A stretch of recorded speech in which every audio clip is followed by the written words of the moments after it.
궁금한 김퍼피. 안녕하세요. 궁금한 김뽀삐입니다. 오늘은 이제 저번 강의에 이어서 클로드 코드 2탄을 제작하게 되었습니다. 이제 미리 앞서서 말씀드리는 거지만, 이번 강의 같은 경우는, 클로드 코드 시리즈 같은 경우는 이제 클로드 코드에 관한 강의고요. 바이브 코딩에 관한 강의는 아직 사실 뭐 들어가지도 않았습니다. 네, 그냥 클로드 코드에 대해서 간단한 사용법이나 세팅법이나 활용 방법 같은 거를 알려드리는 강의다. 그리고 이제 이번 강의로 아마 마무리를 할 것 같습니다. 클로드 코드는 하나의 툴이기 때문에 어떤 툴을 사용하시던 상관이 없습니다. 클로드 커서 등 어떤 코딩 에이전트를 쓰면 좋을까요? 라고 제가 적어놨는데, 클로드 코드를 이번에 다룬 이유는요. 클로드 코드가 한국에서는 그나마 제일 인지도가 있고, 최근 이제 다양한 업데이트 중에서 이제 스킬즈랑 이제 CCWF 스튜디오라는 이제 워크플로우 같은 개념이 상당히 쓸만하다고 느꼈기 때문에 모든 방면을 생각해 봤을 때 초보자분들이 꾸준하게 쓸 툴로는 정말 좋다라고 제가 판단을 해서 찍은 것일 뿐이지, 사실 저는 그렇게 많이 쓰진 않습니다. 저는 커서를 기반으로 클로드는 그냥 서브 에이전트 정도로만 사용하고 있습니다. 그 외에도 엄청 많고 무료 티어도 넉넉하니까 이제 다양하게 체험해 보시는 것은 나쁘지 않다라는 말씀을 드리고 싶었고요. 1강을 보고 오신 분들은 이제 이 부분들 설치랑 그리고 세팅 같은 경우는 다 끝나셨을 거예요. 지금 이 PDF는요, 제가 무료로 배포하고 있는 PDF입니다. 더보기란에서 다운받으실 수 있습니다. 이번 강의에서 저희가 할 거는 뭐냐, 슬래시 명령어랑 스킬스 같은 친구들을 사용해보자 이거죠. 이제 슬래시 명령어랑 스킬스 많이 들어봐 보셨을 거예요. 슬래시 명령어도 아마 들어는 보셨을 것 같습니다. 이 두 개를 활용하는 게 한 중급에서 심화 버전인 것 같아요. 슬래시 명령어는 중급이고 스킬스는 조금 심화 같은 느낌입니다. 그래서 일단 슬래시 명령어 먼저 하시는 게 좋고요. 두 개를 일단 간단히 소개해 드리자면 차이점을 알려드릴게요. 자, 슬래시 명령어는요, 굳이 따지자면 이제 여러분들이 AI에게 일을 시키는 사장님이라면요, 그런 겁니다. 이제 손님이 식당에 갔어요. 식당에 가서 뭔가 행동을 하겠죠. 근데 여기에 벨을 하나 두는 거예요. 벨을 뭐 3개 뒀습니다. 이 각각의 벨이 이제 슬래시 명령어인 겁니다. 이제 예를 들어서 1번 벨은 주문하겠다. 하나의 입력만 넣을 수 있어요. 대신 주문에 관한 벨. 예를 들어서 주문 벨이에요. 이걸 딱 누르면 뭘 갖다 줍니다. 물 갖다 주세요. 하는 내용이었던 거예요. 그러면 물을 갖다 줍니다. 정해진 것만 할 수 있죠. 자, 이게 슬래시 명령어입니다. 여러분들이 뭔가 슬래시, 클리어. 클로드에서 이미 정해져 있는, 우리는 이런 기능을, 너희가 만약에 이걸 쓰면은 우린 이런 기능을 제공해 줄게 라는 것이 스킬스입니다. 그렇기 때문에 어떻게 보면 좀 간단하죠. 간단한 명령만 하는 체계다. 그러면은 스킬스는 뭘까요? 스킬스도 많은 분들이 비슷하다고 생각하시는데 조금 다릅니다. 조금 달라요. 자, 스킬스는요, 똑같이 식당에서, 자, 손님이 뭔가 원하는 게 있어요. 저 물 좀 갖다 주세요 라고 똑같이 했을 때, 배를 누르지 않고 물 갖다 달라고 했을 때, 이제 저희가 정해진 매뉴얼을 따르는 겁니다. 매뉴얼을. 자, 손님이 물을 갖다 달라 했을 때의 매뉴얼. 1번, 2번, 3번, 이 있겠죠. 일단, 냉장고에서 시원한 물을 꺼내온다. 그 다음, 얼음을 넣는다. 그 다음, 이제 뭐 컵을 닦는다. 그런 다음 손님에게 제공한다가 있겠죠. 이 순서를 지켜서 갖다 주는 거 조금 더 복잡한 겁니다. 그걸 스킬스라고 하는 겁니다. 이거 같은 경우는 커스텀이 가능하고요. 커스텀 오케이. 그리고 여러분들이 이제 스킬스 폴더 같은 거를 만들게 되면은 skills.mdo 이런 식으로 그거를 계속 활용할 수가 있습니다. 조금 더 어렵죠? 심화 과정이죠? 조금 더 심화 과정이지만 활용성이 상당히 좋다. 모듈화라고 해요. 모듈화. 그죠? 기능을요, 에이전트를 사용할 때는 반드시 나누는 게 좋습니다. 단위를 나누는 게 좋아요. 이게 뭔 말이냐면, 한 번에 코딩을 하지 말고, 나눠서 코딩하는 게 좋다. 쉽게 말하면 그 뜻입니다. 그걸 하기에 딱 안성맞춤인 재료다. 여기까지가 대충 배경 설명이고요.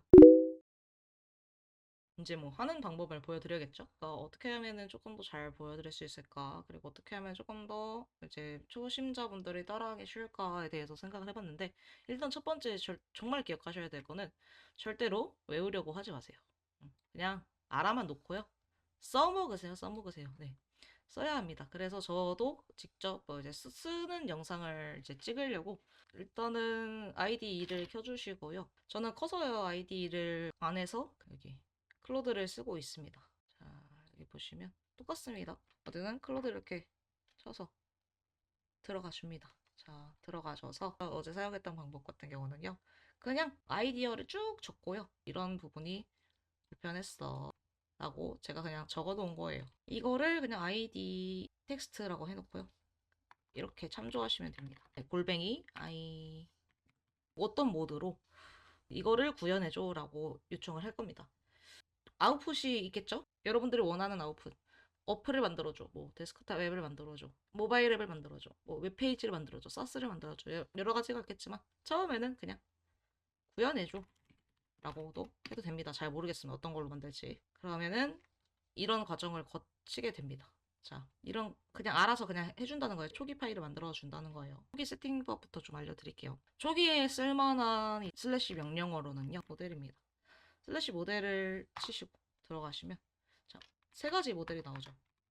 위가 제일 좋은 거, 중간, 그냥 빠른 거 이렇게 나눠지시는 겁니다. 보통 상위 이제 1번 모델 같은 경우는 처음 파일을 구축할 때 빼고는 쓰지 않는 게 좋고요. 혹은 문제가 잘 풀리지 않을 때 빼고는 정말 여러분들이 돈이 많은 게 아니면 토큰이 많은 게 아니면 맥스가 아니라면 쓰지 않는 게 좋습니다. 너무 빨리 달아서요. 자, 2번으로 선택을 해주십니다. 소넷으로. 소넷으로 선택을 해주고 2번 눌러주시면 됩니다. 그 다음 또 볼만한 거 슬래시 usage를 치면 여러분들이 토큰을 얼마나 썼는지 자 볼 수 있습니다. 15% 썼다고 하죠. 이제 커렌트 토큰이 이러니 터미널 이렇게 끊기면 늘려주세요. 이렇게 늘려서 봐주시면 됩니다. 자, 커렌트 섹션이 15%라고 하죠. 오늘의 세션입니다. 오늘 이제 1시에 이제 초기화가 된다. 이게 사실 우리가 말하는 사용량 중에서 하루 사용량. 클로드는 하루 사용량이 정해져 있죠. 매일매일 사용량이 정해져 있습니다. 그래서 그만큼씩은 쓸 수가 있는 건데 여러분들이 하루 토큰을 다 썼다고 해서 토큰이 다시 초기화되기 때문에 끝난 게 아닙니다. 전부 다 쓴 게 아닙니다. 슬래시 유세지를 치고 들어가게 되면 탭으로 사이클을 돌릴 수 있습니다. 스테이터스도 볼 수 있고요. 지금 여기 보면 스테이터스 같은 경우는 그냥 이렇다. 버전이 뭐고 세션 아이디가 뭐고 뭐 이런 내용이다 라고 말하고 있는 거고요. 컴피그 같은 경우는 기본값에서 손댈 게 딱히 없습니다. 이거 같은 경우는 펄스로 해놔야 그 로그가 깔끔합니다. 로그가 뭐냐면 기록이에요. 기록이 깔끔해져요. 디버깅을 할 때도 너무 많이 뜨면 별로 좋지 않기 때문에 이 친구도 트루로 해놓고요. 다크모드 그냥 모드 정하는 겁니다. 테마. 많은 개발자분들이 이제 보통은 다크모드를 선호하시죠. 눈이 아프거든요. 이제 코딩 하다 보면 눈이 정말 아픕니다. 이게 초기에 세팅하는 거고 이제 그 다음에 제가 아까 이제 이렇게 아이디 뭐 이렇게 해가지고 이거를 해서 이 한 게 결과물이 이거거든요. 플레 모드로 구현해줘 했을 때 한 게 이게 결과물이 이거란 말이에요. 첫 코드가 처음 나왔으면 일단 첫 번째 이렇게 해줍니다. 슬래시 이거 같은 경우는 이 전체 파일을 읽어가지고 클로드가 인식할 만한 파일을 만들어준다는 거라고 생각하시면 됩니다. 처음 초기 파일을 인식한다. 인덱스를 인식한다. 그러면 알아서 클로드 코드가 파일을 전체를 읽어주고 잡혀줍니다. 자, 그리고 제일 중요한 것 중에 하나. Shift 탭을 누르면요. 모드가 바뀝니다. 이 친구 같은 경우는 계속 이제 수락을 해주는 모드고요. 플랜 모드 같은 경우는 계획을 수립해줍니다. 내가 이러한 걸 하고 싶을 때 좀 더 체계적으로 할 수 있고요. 그냥 일반 모드는 일반적인 에이전트입니다. 그냥 수정해주는 거고. 뭔가 계속 수락을 누르세요. 뭐 이러는 게 귀찮으시면 켜두시면 됩니다. 자동으로 하는 거죠. 이거의 문제점은 이상한 것도 수정할 수 있다. 이상한 것도 수락할 수 있기 때문에 나중에 깃허브를 활용하시는 게 좋습니다. 만약에 그런 걸 방지하고 싶으시다면. 좀 기다리고 오니까 클로드 MD, 이제 인트 슬래시 인트를 사용해서 클로드 MD가 끝났고요. 이제 이러한 사항을 이제 아키텍처 내용을 클로드에 전달을 한다고 합니다. 자, 이렇게 클로드 인트가 끝났으면요. 이 터미널에서는 제일 먼저 해줘야 될 거 클리어 슬래시 클리어를 해가지고요 이런 히스토리를 싹 지워줍니다. 채팅을 지워주는 게 좋아요. 토큰을 계속 쓰거든요. 그러니까 내가 지금까지 채팅한 내용을 가지고 기록이 남아있으면요 그만큼 토큰을 더 쓴다고 생각하시면 됩니다. 그래서 웬만하면 그냥 계속 지워주는 게 편하다. 이제 한 문제에 대해서만 계속 진행을 한다. 근데 그 개념이 처음에는 좀 어색하실 수 있어요. 근데 그냥 그 개념이 좀 어렵다면 그냥 뭔가 내가 문제가 하나 생겼어. 혹은 이제 파일 생성을 하나를 원했어. 그럼 그거 하고 클리어 눌러주시면 됩니다. 그러면 기록이 삭제되는 거예요. 채팅 기록이. 그리고 채팅 기록이 이렇게 깔끔하게 삭제되고 나서 다시 이제 적어 나가는 건데 그거 말고도 또 하나 중요한 거 이 친구인데요. 자, 이 같은 경우에는 지금까지 대화 문맥을 컴팩트는 줄여주는 겁니다. 컴팩티드라고 됐죠. 그러면 문맥을 이렇게 줄여줘서 토큰 소모를 더 줄인다고 생각해 주시면 돼요. 그 문맥은 해치지 않는 선에서. 그래서 이 두 개가 정말 중요합니다. 추천드리는 거는 여기 슬래시를 쳐가지고 나오는 명령어들 있잖아요. 이걸 다 해보시길 바랍니다. 천천히 다 시도해보세요. 다 실행해보면서 뭔지 알아보셨으면 좋겠어요. 오늘 제가 말씀드리는, 이제 설명드리는 것들뿐만 아니라 정말 좋은 기능이 많기 때문에 예를 들어서 에이전트 같은 경우는 일을 시키는 거거든요. 자, 에이전트를 만들 수가 있습니다. 자, 어떤 일을 해라. 너는 이 일을 해.